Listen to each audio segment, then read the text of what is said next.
Hello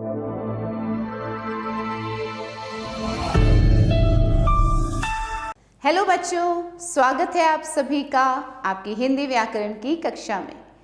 तो शुरू करते हैं वाणी श्रृंखला की पाठ्यपुस्तक मेरी हिंदी व्याकरण कक्षा 4। आज हम करेंगे पाठ 6, लिंग। पाठ का नाम है लिंग। देखिए, पढ़िए और समझिए। अब यहाँ 2 चित्र दिए गए हैं बच्चों। इन चित्रों के नीचे वाक्य लिखे हैं। आइए इन वाक्यों को पढ़ते हैं। लड़का खेल रहा है, लड़की खेल रही है। एक चित्र में लड़का खेल रहा है, दूसरे चित्र में लड़की खेल रही है। इस चित्र में बैल चर रहा है। ये बैल है, ये चर रहा है। इस चित्र में गाय चर रही है। उपर्युक्त वाक्यों में लड़का, लड़की, बैल, गाय आदि शब्दों से उनके पुरुष जाति या स्त्री जाति से संबंधित होने का बोध हो रहा है। इन शब्दों से किसका बोध हो रहा है कि वो पुरुष जाति से हैं या स्त्री जाति के हैं। शब्द के जिस रूप से किसी के पुरुष जाति या स्त्री जाति के होने का बोध होता है उसे लिंग कहते हैं। ठीक है, जहां हमें ये पता चलता है कि ये पुरुष जाति से है या ये स्त्री जाति से है, उसे कहा जाता है लिंग। लिंग के भेद, आइए पढ़ें। लिंग के भेद कितने होते हैं? लिंग के 2 भेद होते हैं। पुल्लिंग पहला, जिस संज्ञा शब्द से उसके पुरुष जाति के होने का बोध होता है उसे पुल्लिंग कहते हैं, जैसे दादा, हाथी, बूढ़ा आदि। दूसरा है स्त्रीलिंग, जिस संज्ञा शब्द से उसके स्त्री जाति के होने का बोध होता है उसे स्त्रीलिंग कहते हैं, जैसे दादी, हथिनी, बुढ़िया आदि। कुछ शब्द जो प्रायः पुल्लिंग ही रहते हैं वे इस प्रकार हैं। अब कुछ शब्द ऐसे हैं बच्चों जो पुल्लिंग ही रहते हैं, उनका कोई स्त्रीलिंग नहीं होता है। तो वो कौन से हैं? जैसे पर्वतों के नाम हिमालय, विंध्याचल। देशों के नाम भारत, जापान। वृक्षों के नाम अशोक का पेड़, आम का पेड़। नगरों के नाम जयपुर, आगरा। सागरों के नाम हिंद महासागर, अरब महासागर।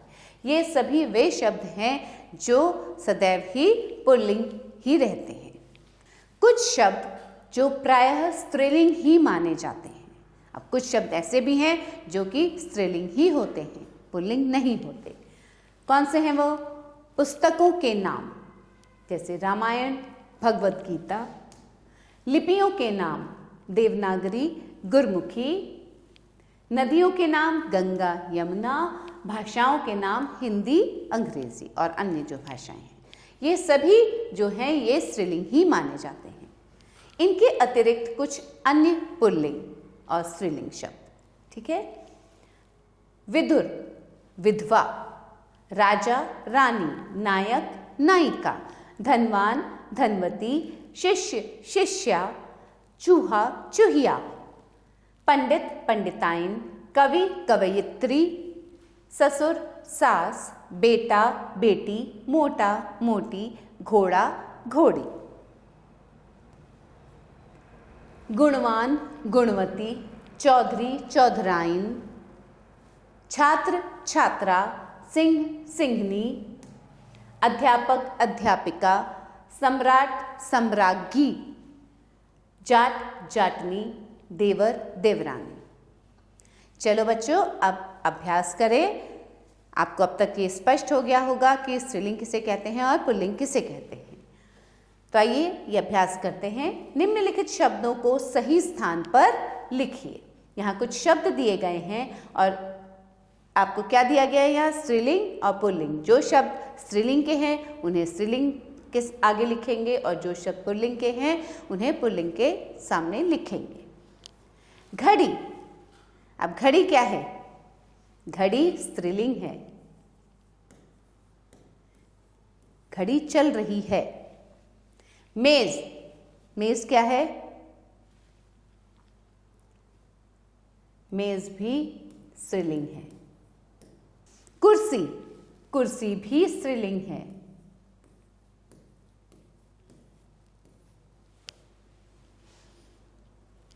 पलंग, पलंग भी स्त्रीलिंग है।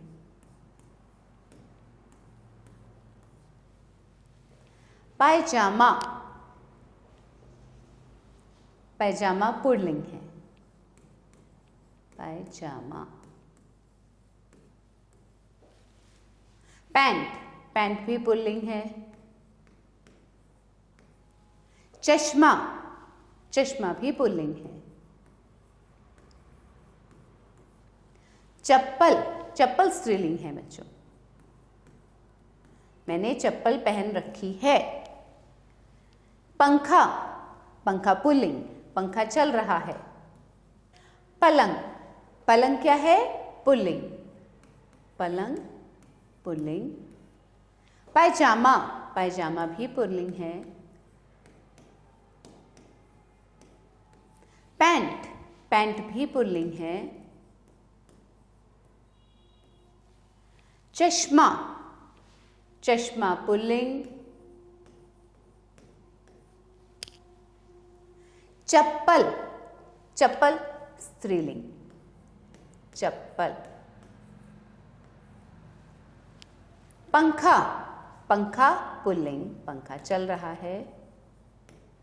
और कलम, कलम स्त्रीलिंग। ठीक है बच्चों, आगे चलते हैं। निम्नलिखित शब्दों के लिंग लिखिए। अब हमें ये लिखना है कि ये स्त्रीलिंग है या पुल्लिंग है।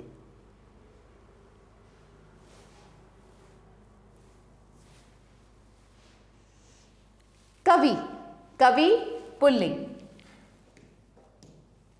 कवि क्या है? पुल्लिंग। विदुषी स्त्रीलिंग। वधू स्त्रीलिंग।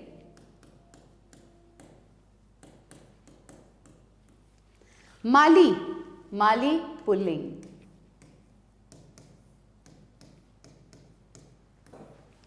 मोर, मोर भी पुल्लिंग है। नौकर, नौकर पुल्लिंग। तो बच्चों, अब आपको अच्छे से समझ में आ गया कि स्त्रीलिंग कौन से होते हैं और पुल्लिंग कौन से होते हैं। तो बाकी के जो शब्द हैं उनके आगे लिंग आप स्वयं छांट कर लिखेंगे कि ये कौन से लिंग हैं।